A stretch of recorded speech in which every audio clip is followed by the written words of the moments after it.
Hello guys, welcome to my YouTube channel. मेरा नाम निधि है और आज हम डिस्कस करने वाले हैं मेडिको लीगल इश्यूज़ के बारे में। इसमें हम कंप्लीट स्टडी करेंगे मेडिको लीगल इश्यूज़ के बारे में। तो आइए वीडियो को शुरू करते हैं। सबसे पहले हम देखेंगे मेडिको लीगल इश्यूज़ क्या होते हैं। तो medical legal issues are problem और situations related to medical practice that have legal implications. They arise when medical care or decision affect patient legal rights and may lead to investigation, court cases, or disciplinary action. These issues connect medicines and law. यानी कि medico legal issues वो situations होती हैं जहां medical field और law दोनों साथ में इन्वॉल्व होते हैं। ये इशू तब एराइज होते हैं जब पेशेंट केयर, डॉक्टर की रिस्पॉन्सिबिलिटी, हॉस्पिटल पॉलिसीज़ या लीगल रूल्स के बीच कॉन्फ्लिक्ट या कन्फ्यूज़न हो। जैसे कि डॉक्टर ने कंसेंट नहीं लिया, ये लीगल इशू है। एक्सीडेंट केस का पुलिस को रिपोर्ट नहीं किया, ये मेडिकल लीगल इश्यूज़ है। और रॉन्ग ट्रीटमेंट, नेगलेंस का ब्लेम, ये मेडिको लीगल इश्यूज़ है। तो आइए आगे पढ़ते हैं। इम्पोर्टेंस क्या है मेडिकल लीगल इश्यूज़ के। तो सबसे पहले प्रोटेक्ट्स पेशेंट राइट।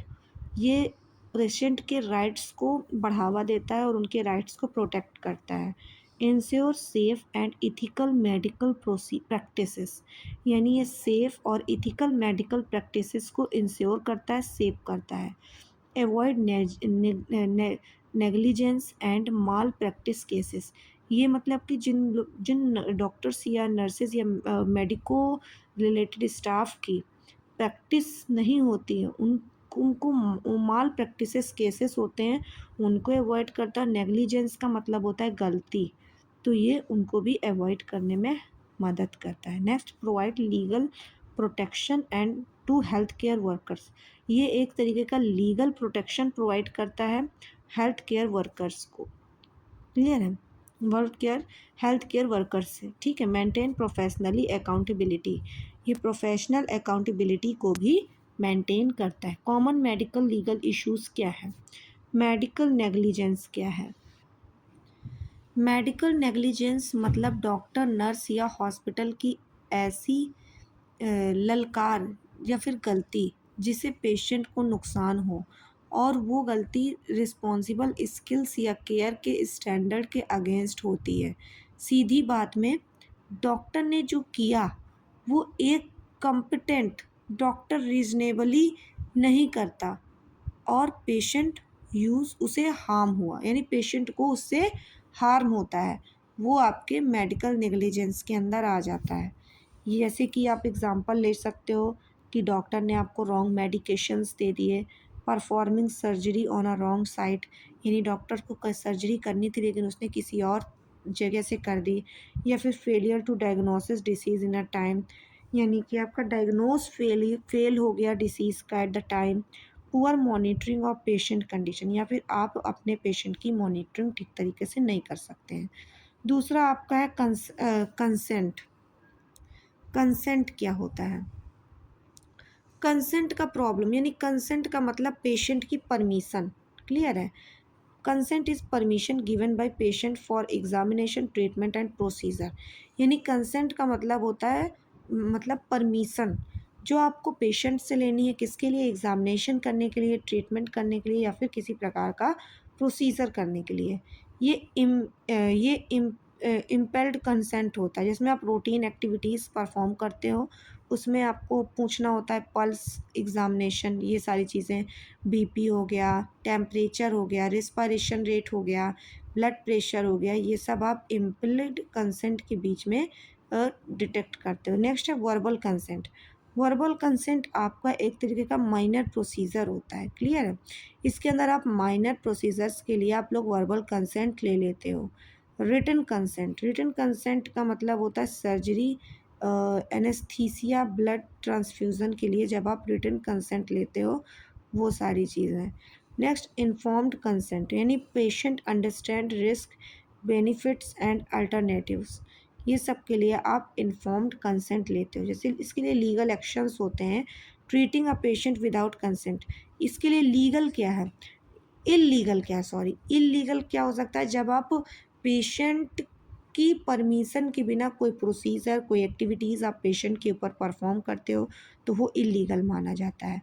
या फिर ऑब्टेनिंग कंसल्ट बाय फोर्स और मिस इन्फॉर्मेशन, या फिर आप पेशेंट के साथ फोर्सफुली या फिर मिस इन्फॉर्मेशन दे करके आप उससे कंसेंट ऑब्टेन कर लेते हो, ये भी एक तरीके का इल्लीगल एक्शन हो सकता है।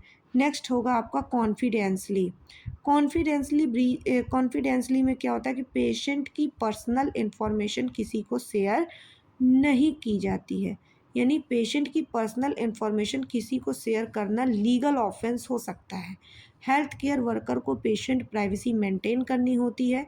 कॉन्फिडेंशियल इंफॉर्मेशन सिर्फ स्पेसिफिक सिचुएशन में डिस्क्लोज हो सकती हैं, जैसे कोर्ट ऑर्डर, नोटिफिएबल डिसीज़, या फिर पुलिस इन्वेस्टिगेशन, जिसे आप लोग एमएलसी केसेस बोलते हो। क्लियर है?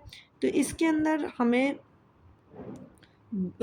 जैसे कि मैंने बताया कि doctor and nurses must keep the patient information is private. जो डॉक्टर्स होते हैं, नर्सेज होती हैं, वो जो पेशेंट रिलेटेड इंफॉर्मेशन होती है उसको प्राइवेट रखते हैं।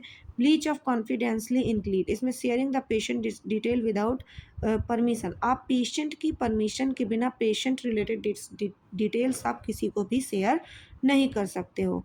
डिस्कसिंग पेशेंट कंडीशन ओपनली, आप पेशेंट की कंडीशन को ओपनली डिस्कस नहीं कर सकते। एक्सेप्शन में क्या होता है, जैसे इसके लिए अगर आपको कोई कोर्ट ऑर्डर आता है या फिर नोटिफिएबल डिसीज़ है जैसे कि टीबी, एचआईवी इन सम केसेस, और reporting the crime and abuse, तो आप लोग इसकी इंफॉर्मेशन आप लोग दे सकते हो।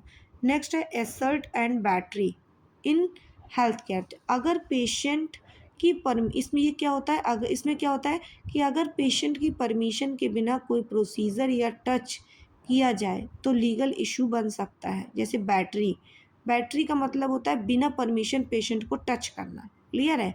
और एसल्ट का मतलब होता है पेशेंट को फियर फील करवाना। ठीक है? तो इन दोनों में अंतर, तो एसल्ट को याद रखिएगा। एसल्ट का मतलब होता है कि पेशेंट को मतलब डर महसूस करवाना, और बैटरी का मतलब होता है कि बिना परमिशन पेशेंट को टच नहीं कर सकते हैं। Given injection and without permission, आप जैसे कि इंजेक्शन उसके विदाउट परमिशन प्रोवाइड कर रहे हैं। नेक्स्ट हम देखेंगे मेडिकल रिकॉर्ड्स क्या होते हैं। मेडिकल रिकॉर्ड्स में आप लोग लीगल डॉक्यूमेंट्स होते हैं जो कि इम्पोर्टेंस है किसके लिए, आपके एविडेंस, कोर्ट के एविडेंस के लिए, कंटिन्यूटी ऑफ केयर के लिए, protection of health care staff के लिए। रिकॉर्ड्स मस्ट बी, जैसे एक्यूरेट होना चाहिए, कंप्लीट ऑन टाइम होना चाहिए। यानी रिकॉर्ड्स क्या हैं, जब पेशेंट आता है आपके पास तभी आप उन रिकॉर्ड्स को अगर एक फुलफ़िल कर लेते हो तो सही है। तो जो रिकॉर्ड्स होने चाहिए वो आपके एक्यूरेट होने चाहिए, कंप्लीट ऑन टाइम होने चाहिए, टाइम पर कंप्लीट होने चाहिए, साइंड एंड डेटेड होने चाहिए। Tampering with record as criminal offence. Clear है? तो जब आपके मतलब कोई रिकॉर्ड्स हैं, जब आप क्रिमिनल ऑफेंस आता है तब ये रिकॉर्ड्स आपके देखे जा सकते हैं। Reporting of medical legal cases, ये क्या होता है, reporting of medical legal cases. MLC वो केस होते हैं जहाँ क्राइम, एक्सीडेंट या सस्पिशियस कंडीशन इन्वॉल्व हो। कॉमन एमएलसी के कुछ एग्जांपल्स होते हैं जैसे रोड ट्रैफिक एक्सीडेंट्स, या फिर पॉइजनिंग, बर्न, या फिर सेक्सुअल असल्ट या रेप की कंडीशन हो, सुसाइड अटैम्प्ट्स हों, या फिर इंजरीज ड्यू टू वायलेंस हो, या फिर वर्क प्लेस इंजरीज हो। ये आपके कुछ मेडिको लीगल केसेस होते हैं। और एमएलसी में कुछ हॉस्पिटल की ड्यूटी होती है, यानी मेडिको लीगल केसेस में कुछ हॉस्पिटल ड्यूटी होती है, जिसमें पुलिस को इन्फॉर्म करना, प्रॉपर डॉक्यूमेंटेशन को प्रिपेयर करना, एविडेंस को प्रिजर्वेशन करना, या टाइमली मेडिकल केयर प्रोवाइड करना, ये कुछ आपके हॉस्पिटल की ड्यूटी होती है। क्लियर है? प्रोफेशनल मिड कंडक्ट क्या होता है, अनइथिकल और illegal behaviour by health care worker. ठीक है? अगर डॉक्टर या नर्स अपनी प्रोफेशनल ड्यूटी वॉयलेट करें तो मिसकंडक्ट माना जाता है, जैसे कि रॉन्ग सर्टिफिकेट देना, या फिर लीगल एबॉर्शन करवाना, या फिर ओवर चार्जिंग करना, sexual harassment, fake medicine prescribe करना, या फिर practising beyond qualification, sexual misconduct, या फिर इश्यूज फॉल्स सर्टिफिकेट, ये सारी कुछ आपके प्रोफेशनल मिसकंडक्ट्स हो सकते हैं। नेक्स्ट होता है consumer protection act. Consumer protection act क्या होता है, ये बहुत ही इंपॉर्टेंट होता है, पूछा भी जाता है बहुत जगह से, बहुत सारे क्वेश्चंस भी अराइज होते हैं कि patient can file complaint under the consumer protection act. जो पेशेंट होता है वह अपनी कंप्लेंट को फाइल करवा सकता है कंज्यूमर प्रोटेक्शन एक्ट के तहत। इसमें वो डिफिशियंसी इन मेडिकल सर्विसेज की, मेडिकल सर्विसेज को प्रॉपर प्रोवाइड नहीं कराई गई, उनकी में कमी थी, ठीक है, नेग्लिजेंस के बारे में, ओवर चेंजिंग के बारे में, और फ्रॉड के बारे में। क्लियर है? तो अब इसको आप एक बार और समझ लो कि ये हम क्यों करते हैं। तो पेशेंट को मेडिकल सर्विसेज के अगेंस्ट कंप्लेन कराने का राइट होता है। अगर नेग्लिजेंस प्रूव होती है तो डॉक्टर हॉस्पिटल को कंपनसेशन पे करना पड़ सकता है। क्लियर है? तो ये सारे कुछ होते हैं। तो यही चीज़ मैंने लिखा है कि जो हेल्थ केयर प्रोवाइडर हैं, अगर उनके तहत कोई पेशेंट अगर शिकायत दर्ज कराता है कंज्यूमर प्रोटेक्शन एक्ट में, तो उसमें डॉक्टर या हेल्थ केयर प्रोवाइडर को कंपनसेशन देना पड़ सकता है। डेड एंड डाइंग इश्यूज़ क्या है? Medical legal death. क्लियर है? कुछ मेडिकल लीगल डेथ्स होती हैं, जैसे कि डेथ से रिलेटेड लीगल रिस्पॉन्सिबिलिटी होती हैं कुछ, जैसे कि सडन और अनएक्सपेक्टेड डेथ, जो कि पुलिस को इन्फॉर्म करना। अननेचुरल डेथ, जैसे कि पोस्टमार्टम रिक्वायर्ड हो तो कराओ। डेथ सर्टिफिकेट, मतलब डेथ सर्टिफिकेट प्रिपरेशन करवाना, या brain death declaration guideline follow करना, ये कुछ होता है। सच डेथ नीडेड, कौन कौन सी, जैसे पुलिस नोटिफिकेशन या पोस्टमार्टम एग्जामिनेशन के लिए भेजना। कुछ लीगल रिस्पॉन्सिबिलिटीज़ होती हैं नर्सेस की भी, जैसे कि follow doctor order correctly. Nurses को क्या करना चाहिए? हमेशा डॉक्टर के जो ऑर्डर्स हैं उनको करेक्टली तरीके से फॉलो करना चाहिए। मेंटेन एक्यूरेट डॉक्यूमेंटेशन, जो भी डॉक्यूमेंटेशन है उसको एक्यूरेट तरीके से मेंटेन करना चाहिए। इंश्योर पेशेंट सेफ्टी, पेशेंट की सेफ्टी का भी ध्यान रखना चाहिए। रिपोर्ट अनसेफ प्रैक्टिसेस, जो कि अनसेफ प्रैक्टिसेस हैं उनको भी रिपोर्ट करना चाहिए। Never perform procedure beyond legal authorities, यानी लीगल अथॉरिटीज़ के बियॉन्ड जाकर कोई भी प्रोसीजर को परफॉर्म नहीं करना चाहिए। Nurses by negligence by nurses can also lead to legal actions. Clear है? अगर नर्सेस से कोई गलती पाई जाती है, नेग्लिजेंस का मतलब होता है गलती, तो उसके लिए लीगल एक्शन लिया जा सकता है। क्लियर है? कंसर्न इन स्पेशल सिचुएशंस, कुछ कंसर्न्स हैं स्पेशल सिचुएशंस के लिए, जैसे जो लोग 18 साल से कम के हैं उनके लिए लीगल इश्यूज़ के कंसर्ट हम किससे लेंगे, मतलब परमिशन हम किसे, परमिशन लेने के लिए कुछ स्पेशल सिचुएशन है, यानी जिनकी एज 18 ईयर से कम होती है उनके लिए हम उनके गार्जियन से परमिशन लेते हैं। जो अनकॉन्शियस पेशेंट्स हैं उनके लिए हम emergency to save life, life को सेव करने के लिए हम लोग treatment can be given emergency to save life में दे सकते हैं। नेक्स्ट हम मेडिकल इल पेशेंट के लिए उनके गार्जियंस का कंसेंट रिक्वायर होता है। तो आज की वीडियो में इतना ही।